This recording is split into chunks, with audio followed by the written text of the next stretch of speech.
You'll freeze to death out here, Mac." He had been on the East End for almost 20 years, but his Jamaican accent remained for the most part intact. The thick bristles that grew from his face were dull silver, like metal shavings, and by the shape of his face, you could tell that he was missing most of his back teeth. What remained were yellowed, and seemed to always have an unlit cigar wedged somewhere between them. He didn't smoke, as a courtesy to his passengers. Eddie had a way of sometimes knowing things that went on around town before anyone else did, and there were times that he sought me out to fill me in on what he knew, when he thought I might do well to know. We didn't in any way socialize, but our paths crossed often enough, and he was there for me in one way or another more times than I could remember. I leaned forward to tell him that I was waiting for someone, but before I could speak, he said, "Frank Gannon sent me to get you. Come on, get in, it's cold. I'll take you to his office, my friend." The heated air blowing from the vents under the dashboard felt good. It flowed past me and disappeared fast into the cold night. Eddie steered us away from the curb and to the end of Elm Street, then turned left and passed the empty train station, then turned left again onto North Main and headed us toward the village. Frank's office was about a mile away, across the alley from Village Hall, where the police station was. For the past few months, I had gone out of my way to avoid either of those places, staying clear of that whole corner of town. It seemed the smart thing to do, and I wasn't happy about being driven toward it now. The first quarter of a mile, Eddie and I rode in silence. I saw that his eyes were fixed on me in the rearview mirror. I knew what was on his mind. "Cold came suddenly," he said. "Very." He glanced at the road ahead, then back at me again. "You back working for him again?" "No, no." We came to the stoplight on the corner of Newtown Road and Main Street. The village was ahead of us and looked empty. There were maybe a dozen cars lining the length of Main.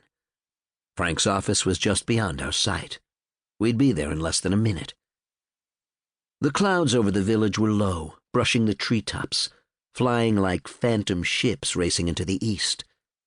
I watched this for a moment, then turned my head and looked into the reflection of Eddie's eyes in the rearview mirror. I watched his bloodshot eyes. He usually worked 16-hour days just to make ends meet. He never charged me a cent for any of the rides he had given me over the years. "He's a dangerous man," he said. "You know that." Eddie looked forward after a moment and waited for the light to change. It was obvious from what was around us that within a month, Southampton would be little more than a ghost town, and Eddie and I and everyone else like us would be in on that long haul to spring. His office was dimly lit and sparsely furnished. It ran the length of the top floor of the narrow building. Frank was behind his desk when I came in, reading a file with a look of concentration. He gestured eagerly for me to come in and take a seat on the leather couch by the door.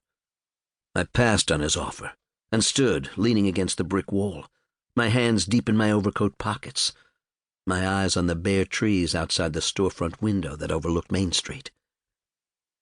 A smaller window in the back of that long room overlooked the parking lot behind the village hall, where the police patrol cars were parked. Frank could watch the shift change from there and know, if he wanted, which cops were out on any given night. Everyone in town knew this about him, and Frank made a point of letting everyone know. He glanced up from his reading and looked at me over his half-framed glasses. "Thanks for being on time, MacManus." The only light on in the room was the desktop reading lamp by his right elbow, but I could see him well enough by it. He was 55 or so, not very tall but thick through the torso, built like a keg. He wore his black hair slicked back and his dark mustache thick but trimmed just above his upper lip. "What do you want, Frank?" He closed the folder, then removed his reading glasses and dropped them on the desktop. He leaned back in his chair, the springs protesting under his weight, and rubbed the bridge of his nose between his index finger and thumb. He seemed genuinely tired, but I really didn't care. "Augie's coming back to work for me, starting